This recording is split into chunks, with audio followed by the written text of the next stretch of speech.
नमस्कार दोस्तों। आज हम उस शहर की बात करेंगे जिसे हम मिलेनियम सिटी कहते हैं। गुड़गांव, ऊंची इमारतें, चमकती सड़कें और करोड़ों के फ्लैट्स। लेकिन क्या आपने कभी इन इमारतों के नीचे ट्रैफिक के बीच खड़ी उन आंखों को देखा है जो सिर्फ भूख और बेबसी से भरी हैं? मैं बात कर रहा हूं हमारी गौ माता की।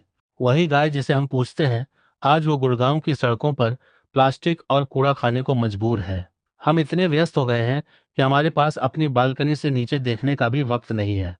आज गुड़गांव में एक भी ऐसी खुली जगह नहीं बची जहां हरियाली हो या जहां ये गाय घास चर सके।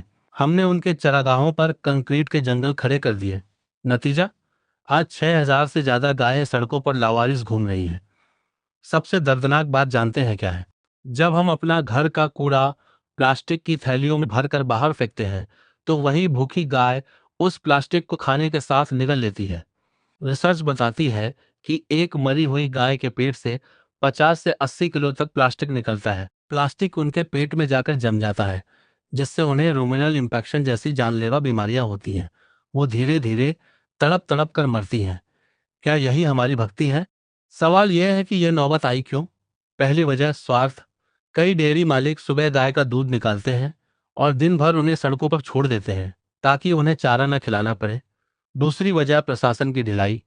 नगर निगम दावे तो करता है, लेकिन जमीनी हकीकत आज भी वैसी है। और हम सिर्फ स्टेटस डालते हैं, लेकिन जब सड़क पर गाय कचरा खा रही होती है तो हम अपनी गाड़ी का शीशा चढ़ाकर निकल जाते हैं। हम सोचते हैं कि कोई और आएगा और इसे ठीक करेगा, लेकिन याद रखिए, समस्या हम सबकी है, तो समाधान भी हमें ही ढूंढना होगा।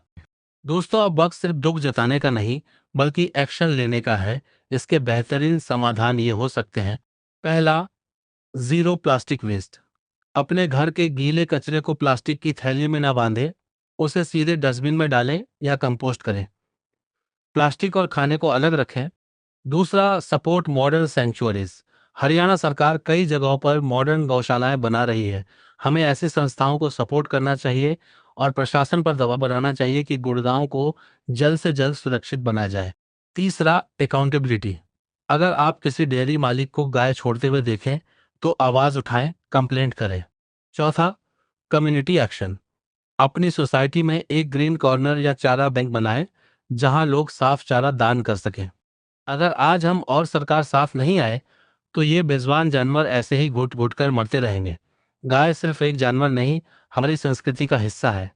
आइए मिलकर गुड़गांव को सिर्फ इंसानों के लिए ही नहीं, इन बेजुबानों के लिए भी रहने लायक बनाएं। उठिए, साथ मिलिए और बदलाव लाइए। जय हिंद, जय गौ माता।